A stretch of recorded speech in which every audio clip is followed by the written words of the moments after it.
Sober Caddy is a family consulting, recovery inspiring advocate agency is how I put it. We work directly with families to provide hope and help for substance abuse and mental health issues. And I guess the reason we started, or I started it, was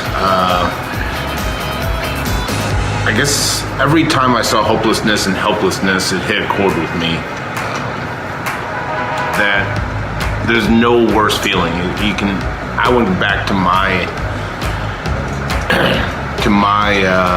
addiction, and I can easily relate to that hopelessness and helplessness. I can.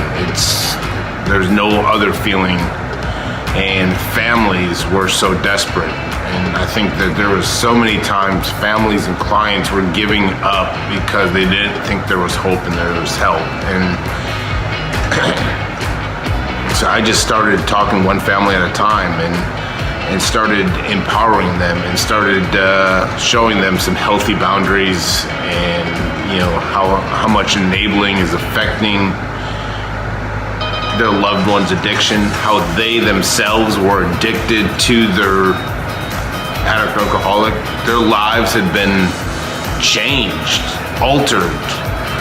They didn't know what their next day was going to bring because they didn't know where the addict alcoholic was going to, if he was going to get arrested or what happened, if they were going to go to the hospital or so forth. So they had to put their lives on hold. Hey everyone, Jay Staples, Sober Caddy, Sober Caddy Chronicles.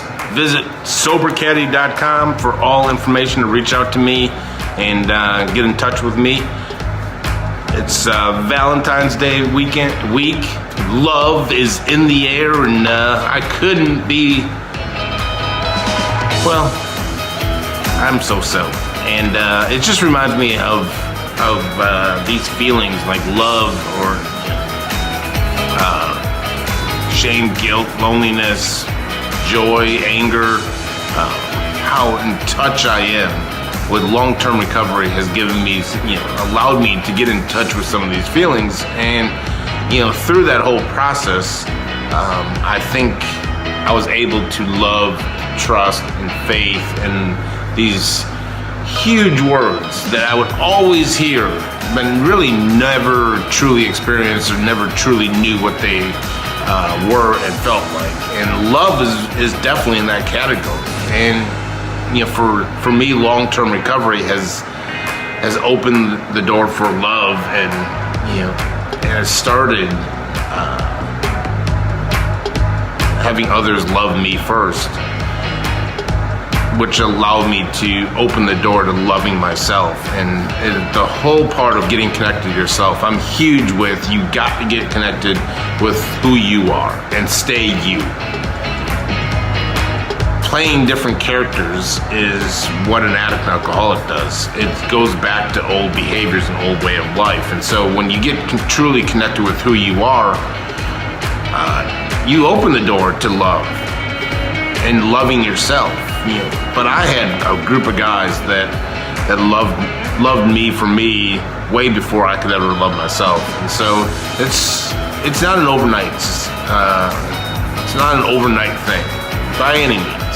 And so that's what putting the hard work is, and that's what keep hustling means. When I say over and over and over, put in the hard work and keep hustling.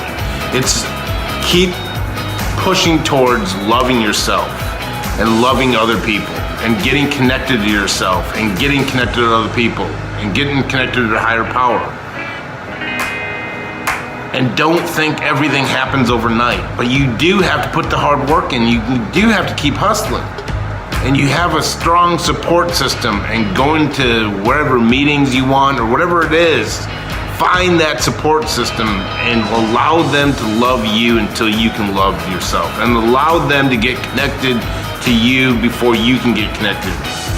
It's going to feel weird and it's going to feel awkward, but it sure as hell beats the alternative, because our solution has always been drugs and alcohol. So keep fighting and keep hustling and experience love.